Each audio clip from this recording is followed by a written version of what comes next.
The first way to make a seat base is to use some fiberglass. This is by far the messiest and probably the most expensive way of doing it. You just need to create yourself a flat surface to start with. I use some packing tape, some clear packing tape is fine, as well as foil tape to finish off. The fiberglass doesn't like to stick to either of these tapes, so it works perfectly for this stuff. And I also like to wrap my entire bike with the packing film. This just stops any of the resin getting stuck to places you don't want it to be.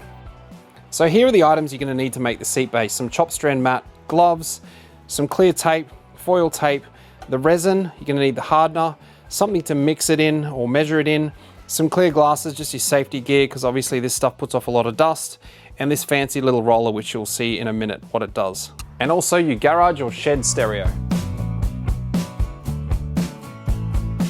Once you mix your hardener with your resin, you only have a limited time to work with this stuff. I only do 300 to 400 milliliters at a time, and then I go and mix more as I need it. Once you lay down your first layer of chopped strand mat or mesh, whatever you decide to use, you just have to make sure you completely coat that with the resin, and then do the next layer and just continue that till you get to about 5 or 6 layers is what I think is perfect for a motorcycle seat.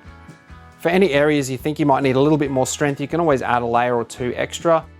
But one of the most important things with fiberglass is getting out all of the air bubbles, and one of these little fiberglass rollers is perfect for that. Make sure you do get one if you're going to do this.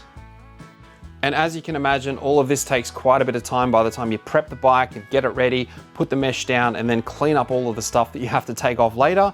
It is quite a bit of a procedure. And don't get me started on that sticky residue that the tape always seems to leave behind. And when it's completely cured, after about 24 hours, you can start cutting this thing up and shaping it down to the seat base that you want. I usually do it in a couple of passes. I do a real rough cut first and then just work my way down until I get it to the exact shape that I want.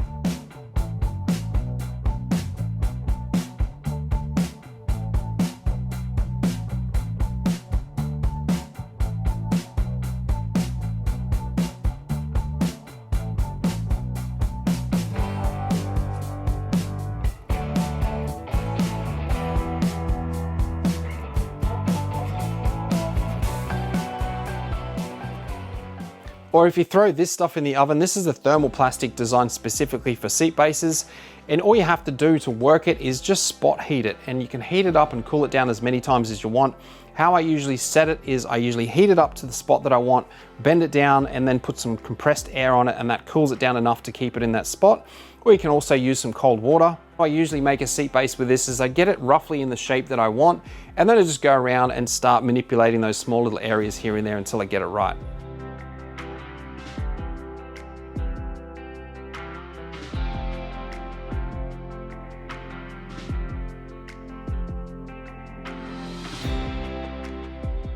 But the other great thing about this plastic is that it's easy to work. If you have wood tools, it'll cut and sand just like wood does. And it's actually really easy to do. Not only is this option easier, it's also cheaper, less messy, it's faster because you can start cutting it straight away as soon as it cools down rather than waiting 24 hours. It's strong as hell, and you don't have to worry about having to wrap your entire bike like you do with fiberglass. And I just want to say thank you to everyone who's purchased these seat bases so far and sent me a picture of their completed seat. It's really cool because I get a chance to see what you guys are building as well.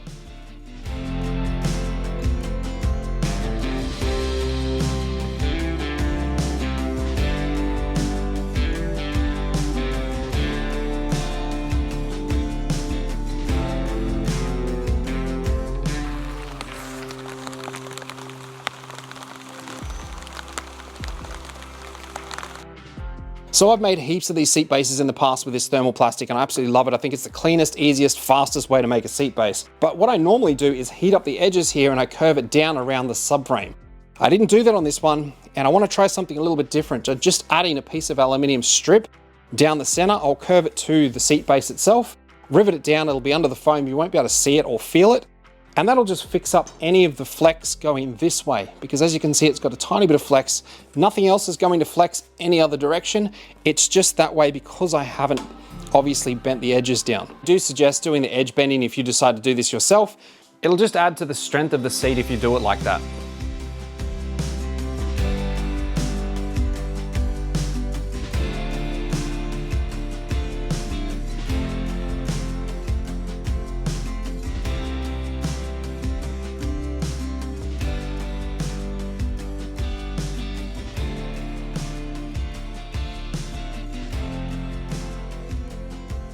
These are the clips I use on all of my motorcycle seats because they're super strong. I highly recommend them. They come in a pack of 4. If you want to go and check those out, I'll leave a link in the description below. And to install them, all you have to do is drill a 13 mil or a 1/2 inch hole and then just drop them in and rivet them in place. Or you can even use screws if you wanted to.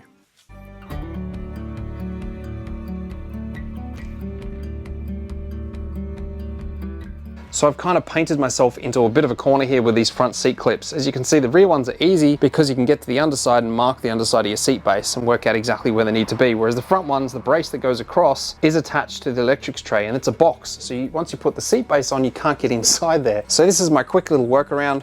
There's plenty of ways to do it, but this is probably the fastest. And just get some masking tape, sticky side up, a couple of washers, as you can see, that I've stuck to it, which is exactly where the holes are.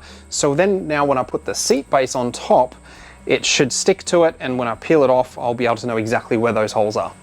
That is the theory. Let's see if it works. Get that in place, click that down, stick that there, peel that up. Come on, baby, get stuck to it. With any luck, voila, we have our mounting points. That worked pretty well.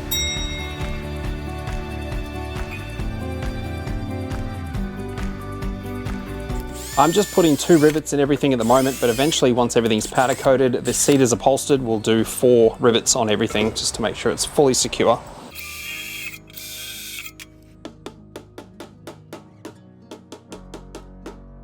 Yeah, that is awesome. And they're quite firm to take off too. So now time for doing the foam. One of the sponsors of this channel is the digisync.com, and I'm proud to announce I can give you a discount code on a digital syncing tool, the same one that I use on all of my carburetors to synchronize them perfectly. It's just a 1 button, turn it on, it self-calibrates, and it's going to check the vacuum in all of your carburetors. So you have a better, more stable idle, thing will start better, you have more performance, more power. It's really no-brainer. Go and check them out, but make sure you use the code CRG at checkout and save yourself some money. If you've watched any of my seat building videos, you'll always see me using this pink foam, and there's a reason for it. This firmness of this foam is the best for motorcycle seats. I played around with some harder ones and softer ones and just found them to be just not right, whereas this is bang on. Whether your seat's 25 mil or 50 mil or even 100 mil like this, you shape it down, you get those parts where a bit thinner here where your butt might sit. You don't want to make it feel like you're sitting on a bit of wood.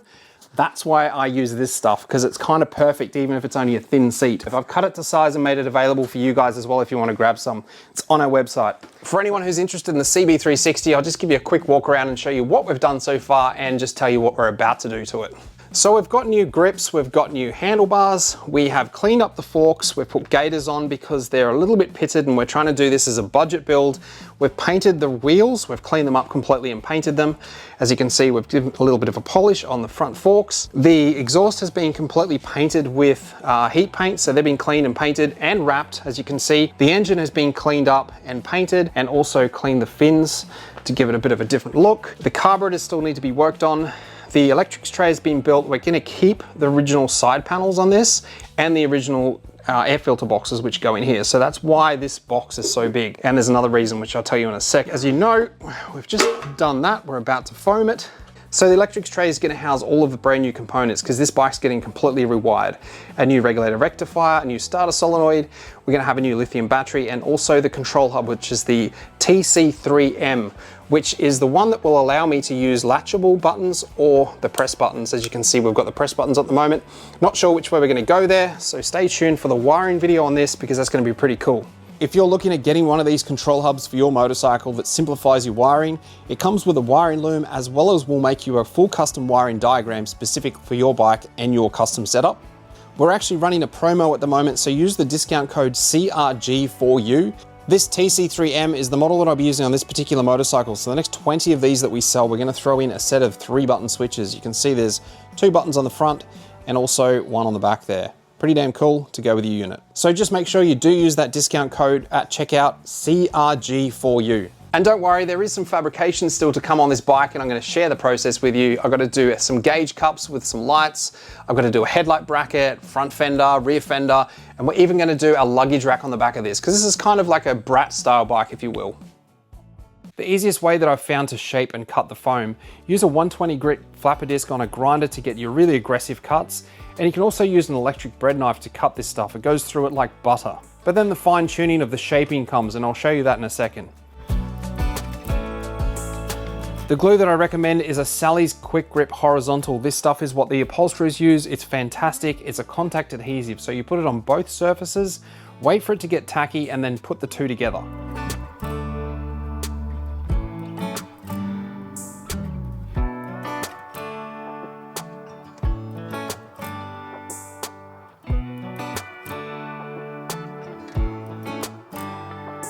As you can see, this electric bread knife makes light work of cutting this foam. It's a fantastic way of doing it, and you can get these things anywhere.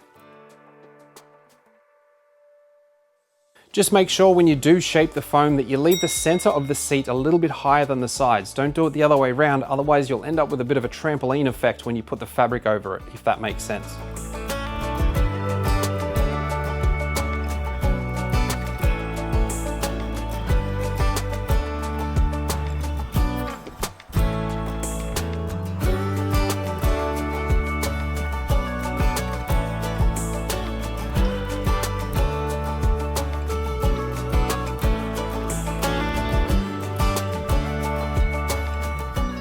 This is a pneumatic belt sander, and it's by far my favorite method of sanding the foam. It just really does a great job of just taking down just a little bit or a lot depending on the amount of pressure you put on it. I'll leave a link in the description where you can actually get one of these things from.